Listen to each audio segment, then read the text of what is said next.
let's take the analysis of something that I have been working, so I know better than other things, the understanding of vision and sensory perception. If you stay with the logical semantic approach, you do what people did, which was to try to find the representations of the actual scene in the visual cortex. This is the David Marr type approach. Now, that approach, in fact, at the beginning it seemed that it was quite interesting how it could give some very good stable results, such as finding feature detectors in the visual cortex. That was very popular in the 60s and the 70s. Now, the problem is that all of that is certainly true and excellent research, but once you do those experiments, you realize what is missing. And basically, what is missing from those experiments, from those results, is the fact that you're only dealing with an animal, typically it's an animal, which is paralyzed, anesthetized, and wherein all of its situatedness has been cut away. Precisely, it's not an actor anymore. The moment you start working, as people started to do, with alive, awake, behaving animals, as, for example, I did some work, as others did too, on insects and walking and moving insects, which are easier to study. Well, you realize that you cannot rely on a feature detector simply because those feature detectors, even in the visual cortex as it is well known by now, are not stable properties the moment you put the animal back into place. So what you are dealing with is responses in the visual cortex that, yes, have something to do with the retinal modulation that I mentioned about, but it have to do also with the motor situation. They have to do with the emotional state. They have to do with the degree of alertness of the animal. And what you see under your electrode is the mutual synthesis, the complete global synthesis of these multiple determinations, and not just the representation of a feature. A feature might come and go depending on the rest of what the animal is doing. So that is a fine and good example of why you have to shift your point of view. Instead of looking at the visual cortex as receiving information and then passing it on, which doesn't work when you see the animal in action and moving, because there you are completely inevitably confronted to having to see that as just one node in a very active, distributed, two-way network. That's another thing. Back in those days, people used to talk, for example, to go back to the example of vision, to the visual cortex as a receiving station from the retina to the thalamus to the relay of the thalamus to the visual cortex. Well, 20 years later, the neuroanatomy with the modern techniques of tracing and histochemical tracers and radioactive tracers have made it completely beyond doubt now. But this is hard work, so there was no way those people could know back in the 60s and the 70s.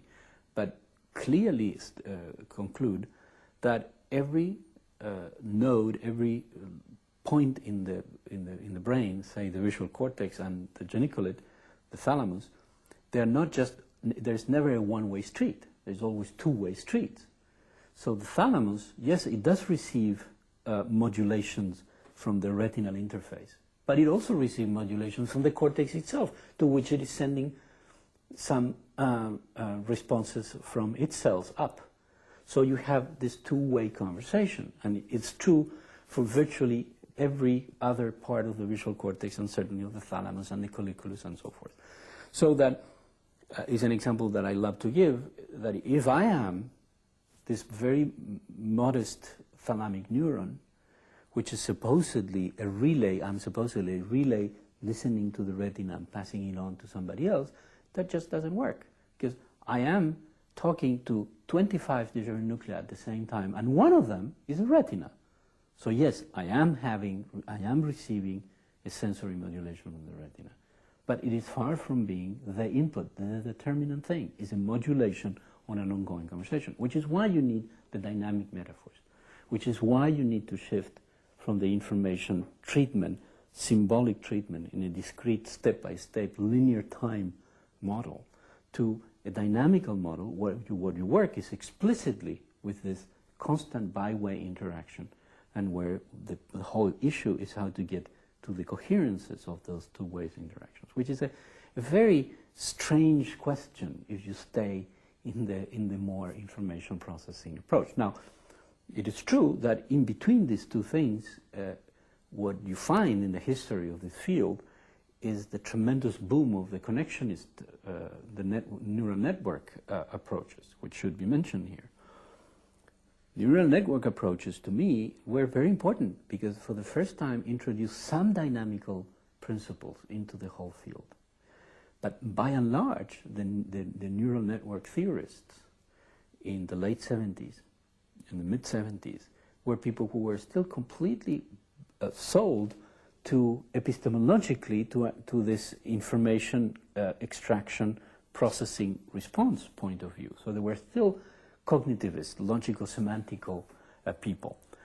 And only very few of them realized that the tools that they were using to work with the system allowed for many other possibilities. For example, of letting a system, which is a neural network, simply be embedded in an environment and let it develop its own coherences, its own history with the environment. Some people started to do that. And then you see literally the shift from somebody who would start out as a classical cognitivist and move into being some more of an enactivist. And it's a very natural move to take. And so the neural networks and the neural network community, the connectionist movement, to me, was a real transition hinge from one point of view to the other. But by and large, the connectionist literature is very poor in this debate.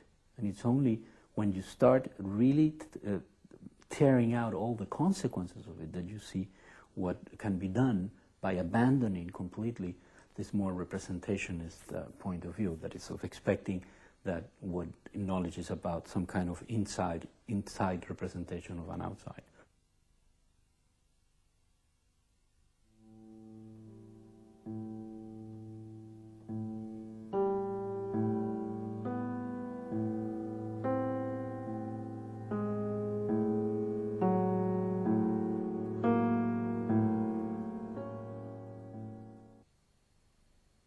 The point of view of enactive cognitive science also has implications in other areas of cognitive science. We mentioned artificial intelligence. I mentioned a little bit about neuroscience. One could also speak, for example, about the field, the areas in psychology and linguistics. For example, there is an entire school, what is known as cognitive linguistics. People like George Lakoff at Berkeley and Mark Johnson and others, who have, for example, started to realize that instead of looking again in the tradition of the classical cognitive science, shall we call it the computationalist or the semantico-computationalist tradition of cognitive science, instead of seeing language fundamentally as one of a syntactic structure that needs a semantics to acquire meaning for interaction between people and the world, they see language fundamentally as a form